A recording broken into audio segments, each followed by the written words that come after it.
Good morning, everybody. Have you wanted to learn more about what it is to work with an influencer or how to incorporate content creation into your social media marketing? I am so excited to be with Amy Welch-Olson here this morning talking about influencer marketing. So many of you have had questions over the past several months as influencer marketing has become more and more popular. And I'm really thrilled to have Amy here. Thank you so much for taking the time this morning. Yeah, I'm really happy to be here. Amy has recently done a talk with Visit Portland in Maine and shared all of her insights about what it is to be an influencer, what it means to work with influencers, and the difference between influencers and content creators. Right. And she's going to share some tips and tricks with us this morning that can help you when you're reaching out to influencers or content creators and how to best maximize that for your business. So Amy, welcome again. Thank you. Tell us a little bit about Capshore Photography and what you do.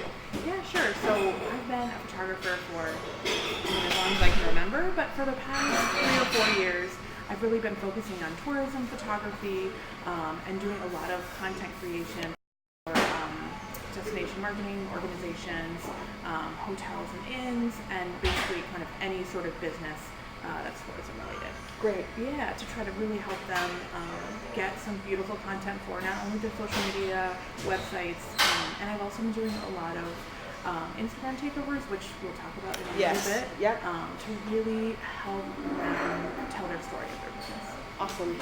And I think this is a really important point that Amy makes is a lot of businesses, small to mid-sized businesses, don't realize that they can actually hire out for, when we say content creation, we mean everything from the photography that you're using for social media and your website, but also the stories that you're telling. So the stories that go up on social, the stories that go up on your website, and also the stories that you're ending up putting out to the public in your email newsletters or in your press releases. So Amy really helps with the full spectrum. Give us a little bit of perspective. How much has this part of your business grown for you, separate from just your photography business? I think it's grown exponentially over the past few years as businesses catch on and get really, really excited about showing their viewers exactly what their experience might be like if they stay with them, if they visit, if they eat there. So for me, it's really been a huge kind of growth spurt, and it's been really exciting. Awesome. Yeah. So we're going to jump right in with several questions. These are the questions that Amy gets most working with businesses. So we're going to jump in first and ask this question. What is the difference, Amy, between a content creator and an influencer? That's a point of distinction that's really important for businesses to realize. Yeah, so I think there's a pretty big difference between content creators and influencers.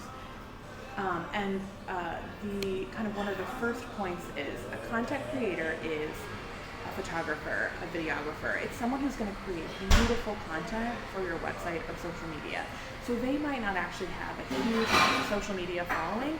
That's not why you're hiring them. You're hiring them to create beautiful content. Right. An influencer, on the other hand, is someone who's going to have a much bigger following. And when you work with them, you may or may not get great, crisp, professional content from them, but you're going to have all of their followers paying attention to your business while they're working with you. And so that can really be a really big boost in the moment, whereas content creation is more like a slow and steady burn. Does that make sense? It does make sense. So what Amy is explaining is that a content creator is somebody that's creating photography, creative copywriting for you, and it doesn't necessarily matter what size audience they have. And then an influencer, you're really working with them to capture that audience that is not already part of your current client base or your fan base. Is that correct? Yeah, exactly. Yeah. And I feel like you and I have talked a lot about this, that when you're on social media, when you follow accounts, you're so much more likely to trust someone that you follow on social media versus a commercial, a really big celebrity, anything like that, an ad. So I know for me, when I follow accounts that I really love, I feel like I have a relationship with them, I trust them, and I want to know what they're up to, where they're going, what they're doing, and I take it seriously. Yeah, I think you make a really good point, and we've seen recently HubSpot, a really reputable site in social media marketing, in the statistics has really shown that people in the marketplace between the ages of 18 and 45, and this is a huge swath, will trust someone who's an influencer more, 2 to 3 times more than they would directly from the brand, because they feel like that influencer is posting real content, they're posting from the heart, from themselves, and most influencers are working with people that they like and trust, so they therefore can spread that like and trust to another audience. So that's really great. So second question, what is a social takeover? Tell us a little bit about what that means to have a takeover in terms of influencer marketing. What does that mean? Yeah, sure. So the difference between content creation and a social media takeover. So a social media takeover is really an opportunity where you're hiring a content creator or an influencer to take over your account. Yep. So it's a much more intimate experience for the viewer. So I'll give you an example. I worked with Visit Portland several weeks ago, and I kind of took over their account. And so we painted a picture of what a romantic winter weekend getaway would look like. And Visit Portland was really smart. They had this kind of takeover and content creation well in advance of Valentine's Day, so that way they could kind of roll it out and show the viewers what Portland, Maine is like in the really kind of dead of winter, and how active and lively and amazing it really is. So tell me, you went in and you actually had administrative control of the account, is that correct? So you can do it one of two ways. Okay. So I've done it, it's probably 50-50, where I actually have passwords and I'm posting, and there's a lot of trust there. Sure. And contracts too. You do need to make sure that you, and then there's also this really great way to do a delayed takeover, where I'm spending the weekend doing content creation and then editing and giving them those images with captions of kind of what we were up to.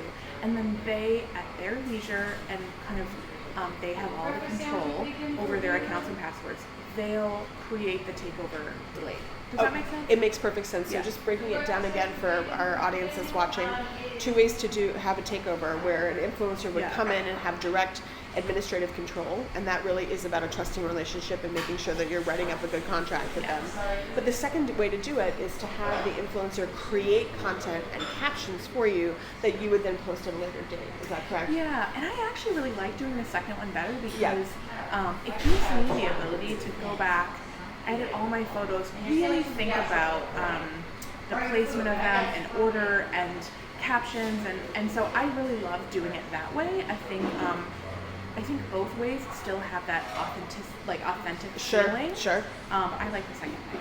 Yeah, and I think it's a really nice way I've talked to brands where it's a relief to bring in somebody with a fresh perspective, with a new way of thinking, and then have that under that brand authority, right? To bring them in as an ambassador of the company. Yeah. And I think one highlight that people sometimes don't think about when we're doing takeovers is the highlight section in their Instagram account. Yeah. So being able to kind of save the story of our weekend in a highlight section, so viewers can go back and say, oh, winter getaway, let me click on that. And they'll be able to watch the whole thing and feel really inspired, hopefully, and want to go there. Awesome. Yeah. I love that. Okay, so next question that we have. Oh, we've already posted that one. How do you find, Amy, a great content creator or influencer? Like, if I'm a business, how do I find you? Like, what do I do? Do I just go onto Instagram? Like, how does this happen? Right. So that's a great question. I feel like I get that a lot. And I think you probably have something to say about that as well. Yeah. But from my perspective, I always tell brands or people that ask about that, ask if you're a Chamber member, if you're a Visit Portland member, if you're someone, ask them who they've worked with. Yes. They might have great references to give you. What accounts locally do you follow that you love their content? Reach out to them and see who they're using, because it may be that they would be a really good fit for your brand. But then I also know that there are programs that PR agencies and marketing agencies use, right? There are. So I want to come back to a point that you made is really, this is an opportunity for you as a business owner to network with other businesses in your region. I really want to encourage you, and you said something that I think is really important. When you work with an influencer, you do not need somebody who has 10,000 or 50,000 followers. You can work with somebody who locally has 1,500 followers, but who has a massive level of engagement. And when we talk about really good engagement on platforms like Instagram or Facebook, we're talking about 8 to 10% of their audience is making comments, likes, sharing their post. That's very good engagement. That's what we want, especially if we're promoting local events that will end up getting seen, because sometimes those bigger accounts don't necessarily make an impact on the local level. And we're really focusing right now on how to target statewide and more regionally. And I think really looking at working with some of those smaller influencers when I say smaller, they have a big impact. And also you have the thought about making sure that you're connected with other businesses. Talk to your local chamber of commerce. They often have vetted a lot of influencers. They have working relationships with them, and they've been able to tell you if that's the right fit for your business. So don't hesitate to utilize those resources. Your chamber, your local CVBs, or even at the state level, the Office of Tourism, asking them for influencers that they've worked with. One of the tools that I use a lot is called influencerhub.com, and I'll make sure that I post that information in the show notes. You can look up any of the influencers that you are interested in. You just put their entire tag into that search field on influencerhub.com, and you can find out what their engagement rate is, what you should be paying them if you're going to be paying them, and then you can begin that point of negotiation. And the other one is a paid service. It's called Social Blade. And that's another way if you're a larger company and have the money and you're going to be doing a more intensive influencer marketing campaign, but that's a really good way to vet influencers that maybe you don't know or don't have a connection to. So I would say that's sort of somewhat plan B, but Influencer Hub is free for everybody to use. So I think that you bring up those really good points.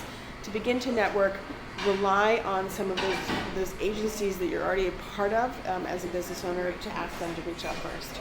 Yeah, and one more thing I was thinking about when you were talking is think about when you're hiring someone or partnering with someone who you're marketing for, right? So don't hire a 25-year-old influencer for, if your age range for your business is 55 and up. Right. The other thing to think about is really where that content creator, but more importantly, where that influencer's audience is. Right. So my audience as a content creator is really New England based. It definitely expands to other places in the world, but a lot of viewers that are paying attention to kind of what I'm doing are New England based, so it's easy for them to kind of drive to places that I'm working with locally. Yes. So I think that's important. It is huge, and I think that you can ask, and you've mentioned this to me, you can ask of the influencer that you're interested in working with, can you screenshot your account and show me where your influence is? All influencers have that ability to look in their analytics and say, here are the markets that I'm targeting, here are the age ranges that I'm reaching, and anybody that's worth their salt will be able to show you those stats and make sure that you have a chance to review them first. If an influencer understands that you're really interested in engaging with them and working with them, they will readily share these things with you. So I think that's a really important part. Yeah. And I think that for a business who wants to promote New England-based travel, Right. Amy's a really perfect fit for that because you can see that her audience members are in Maine, they're across New England. They're in that perfect target age range where people have disposable income to be able to travel. So that's that's a healthy thing, and you can look at that directly from an influencer's analytics. Yeah. So that's a great point. Yeah. Okay, next question. How do you, we did this one. No. Sorry about that, I keep clicking on the wrong ones. Okay, how do you pay for content creation and influencer services? A lot of people have questions about this. Do they do an in-kind trade? Do they do something where they're paying you directly? Can you give us a little bit of insight about that? Sure, yeah. So I have had many different ways that I've been paid, right? And I think it really depends on the influencer, the content creator, and kind of what they're comfortable with. Yep. But I've done trades before. So with Visit Portland, the entire weekend was a trade. And that was down to, every meal, the hotel, like every experience, every single thing was a trade. And so for me, that made sense. They have a large audience. I felt like it was a great partnership to do a trade for. I don't always do trades. I think that usually there's three scenarios. It's going to be a trade, it's going to be paid, or it's going to be both. Right. And when I say paid, that could be a daily rate, an hourly rate, a weekend rate. It's still a little bit of the wild, wild west, right? For social media, and I think people are still kind of figuring that out. So when you're thinking about working with a content creator or influencer, you really want to think about what you want back. So sometimes a content creator will do a trade for a certain amount of photos, but they're not going to edit videos for you. That's way too time consuming. So maybe that's an add-on, right? So I think there's a lot of creative ways to kind of work with people and kind of make that happen. But be prepared that at a minimum, it's either going to be a trade, paid, or both. Right. Yeah. And I think that you bring up a really interesting point here is that communication is everything. When you're talking to an influencer, you need to make sure that you have everything laid out in advance in terms of your expectations and their expectations so that that process can go clearly. Because you don't want to feel at the end of that influencer experience that you don't understand what you have the ability to reshare and reuse. And I'll give you an example of this. If Amy takes a photograph, do I as a business owner have the ability to reshare that just on my social media? Or can I use that photograph in my print copy if I want to make a brochure? You need to negotiate that up front. The second thing is those words that she's using. Can I use them forever?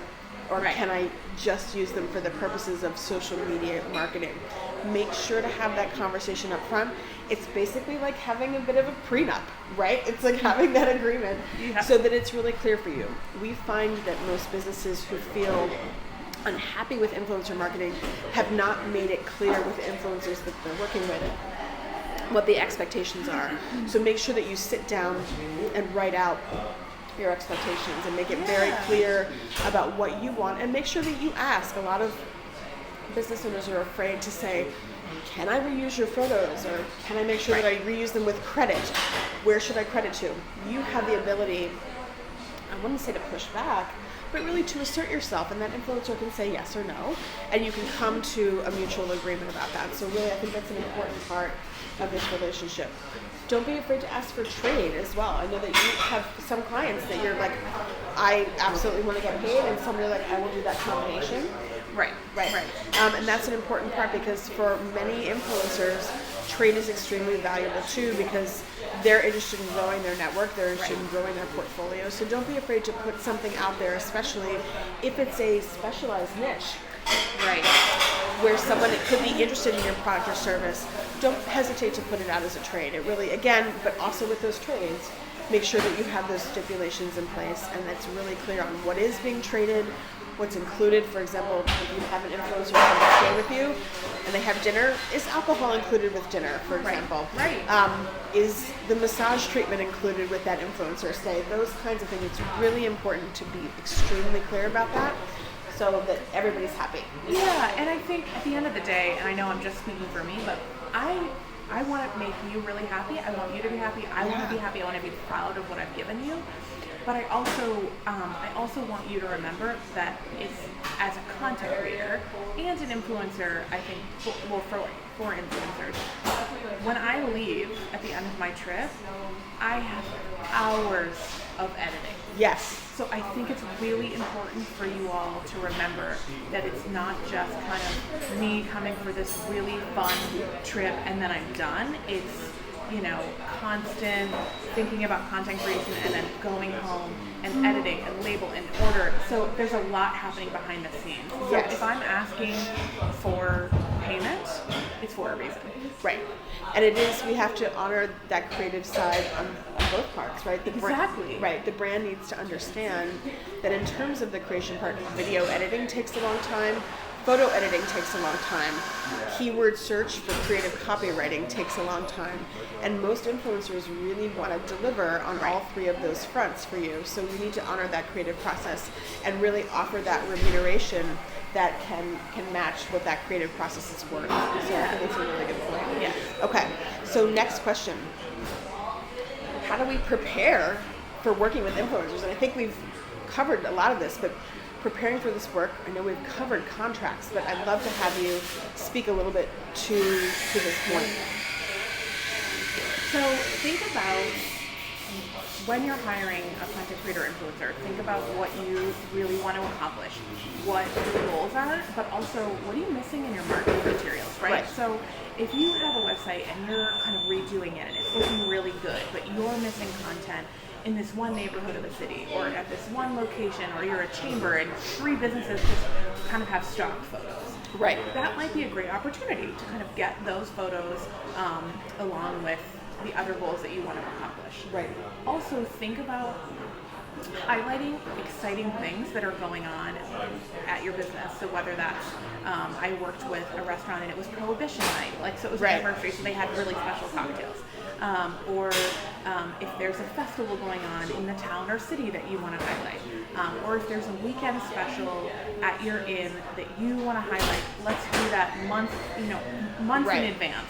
So then you have time to really prepare your marketing materials early on. So I think those are things to think about.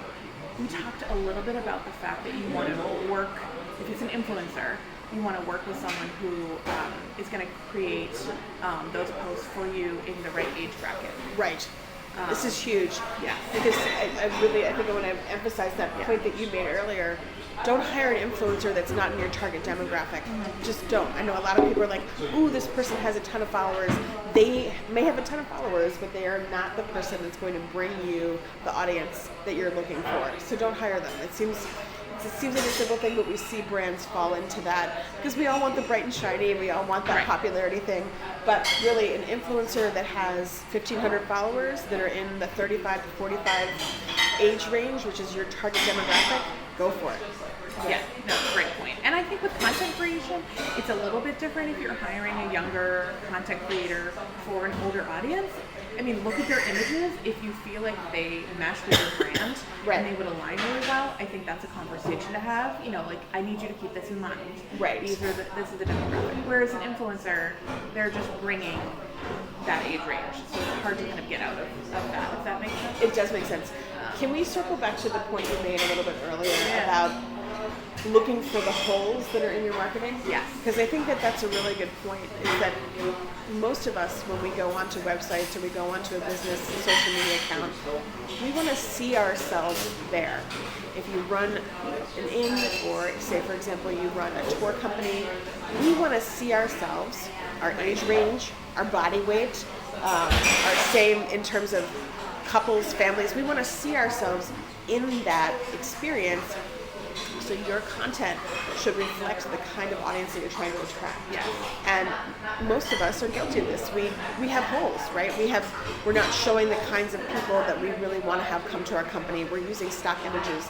So take stock, so to speak, of what you are showing online, and then an influencer and a content creator can come in and really help you to round out the demographics of who you're showing on social media. I think that's a really beautiful point. Thank you. Yeah. I think the other thing to really think about is how you want to utilize, let's say, a content creator throughout a takeover weekend. So how much are you kind of preparing for that from a sense of, are you being really, really specific on what images they need? Are you kind of being a little bit more loose? And I think that can go either way. So I've worked with brands where they literally have said, have your weekend, document it for us. We really want you to tell that story, and then give us those images. That's a lot of trust. Yes. It's worked really, really well. I think I do really well with that. You really have to trust who you're working with. Right. I've also worked with brands that are like, we're really pushing this one drink at happy hour. Right. Or we're really pushing this one special, for dinner, or this room at this inn, or this tour for this tour company. That's what I need, and here's what I'm thinking about. Like, what do you think? So I think it's about building relationships, and a lot of brands that I work with, I'm just continuing to work with because, now we know each other. Right. I know what they like. They know how kind of I work, and so it's much more fluid and easy. Yeah, and I think that you can begin a relationship with an influencer, and you can also think about it in the long term. Maybe you have that first time that you work with them and you say, here's a specific list of things I want you to cover, and then you use this as an opportunity to review the caliber of content that they can create, Yeah. But then the next time, it's something where you really trust them and you let them go. And I think that a lot of influencers appreciate being able to be trusted for their perspective. Many of them have done many different types of trips, many different types of takeovers, and they really want to be honored for their creative vision as well. So it's really nice to be able to have that balance between your objective needs as a business and as well as honoring the influencer and what they're able to provide for you, because they are definitely going to bring a perspective that's much different than your everyday experience. So I think trusting in that process and really going in, again, coming back to that idea of communication, which is hugely important. So yes, and I think also keep in mind the season that you want to work with. So a lot of brands and businesses want that shoulder season and off season highlighted. So thinking about when I would be working with them, the time frame for when you need the images back is really important. Sure. So, for me, if they want a week, 2 weeks, a month turnaround, versus 2 months versus 2 days, like make sure you know that if you're wanting to highlight your off season, you're having them come in the shoulder season to get the images by the off season. So I think thinking about all those things and laying them out in some sort of guideline or contract, it makes everyone feel a little bit more comfortable. I like to have it because then I can go back and say, okay, these are my deadlines, these are the kind of images people want. Right. I got it. I love that. Yeah, it's really good. Okay, so last question that we have. Amy, what happens once you get the content? Like, what do we do when you deliver all these great pictures and all of these great verbiage to us? Like, what do we do? Can you help me understand? Sure, yeah. I hate the thought of, getting really great content for brands and then being like, bye, see you later. Because I want you to be able to kind of use those images in your social media and your websites really, really well and consistently. And so, for me, I think working with someone like Kristin to say like, Kristin, what do we do now? Like, how do I utilize these to the best of my ability? And also, go back, look through your guidelines, see if you have exclusive rights to those images. Right. If you don't, how often you can use them, how you credit. So kind of make sure you understand that. And then think about a plan for, if you want to highlight your shoulder season, what's the plan for that? We've talked a lot about editorial donors. I think that, you do that really well in kind of teaching businesses how to do that. Yeah. And I think that's so key. So I don't know if you want to say anything. Sure. I think the nice piece about working with an influencer like Amy is that she'll deliver images to me that I can round out my editorial calendar with. And I like to follow the 80-20 rule when it comes to filling in my content calendar for social media outreach. When I say 80-20, 80% of my content should be from third-party people, from what's called user-generated content, which we'll get into more in another video. Amy would love the fact that over the course of every single month, I have 2 or 3 posts where I'm giving credit to her, where I'm linking to her accounts. This is an ongoing relationship, and it makes my life easier because we've already done the work. She's created the images. I can link back to those specials that I'm sharing and making sure that people have the opportunity to call me. I always like to link back to the cash register. So really using that content and promoting that. The purpose of working with an influencer is to expand your network. So it's not just a one-time thing. You can reshare that content. We call it syndicating the content over and over again, and making sure that you're crediting her, that you're linking to the account. Again, coming back to that idea, get the most juice from that squeeze, right? That's the really important part. And don't hesitate at the same time too to think about what other influencers can you be working with. Make sure to catalog the photos that Amy has created. Put them in a photo album on your Facebook page, making sure to credit the influencer. Use that content across multiple platforms. Put it up as a blog post on your website and say, we were really thrilled this past winter season to work with Amy of Capshore Photography. Create a blog post out of that, making sure that you're putting good copywriting in there too. And Google and other search engines love that. So there's multiple different ways other than just the influencer platform that you can use that content with to have it. But again, keep it organized. Make sure to share it and share it often when it's seasonally appropriate. And make sure to credit that person because once you credit them, then they're going to share you more as well. So it's a synergistic relationship. It's really important to be able to use that often. And I love when, brands I work with are sharing my photos and crediting me. And, I love sharing that love too. So if I'm going to post an image that I'm really proud of from my work in Portland, I'm obviously going to tag them and write it like a little blurb about it and hopefully drive people back and forth. Like, isn't that the goal in the end? It is. And the other nice little piece about that linking up, if you're crediting a third party like Amy at Capshore Photography, if you put that on your website, that's really good for your SEO, which is search engine optimization. This is an outbound link, and then if she links to us, that's an inbound link, and that makes us more credible in terms of our search online, and of course our clients love that too. So if you're interested in more tips and tricks like that, make sure that you follow this channel, that you like us on Instagram, Facebook, and our YouTube channel. And Amy, I just want to thank you so much for coming here and sharing the ins and outs of influencer marketing. We welcome your questions. We want to hear from you. Don't hesitate to reach out. Her actual link is at Capshore. It's right here on the screen. Make sure to follow her on Instagram. Leave comments below, and we'd be happy to answer them for you.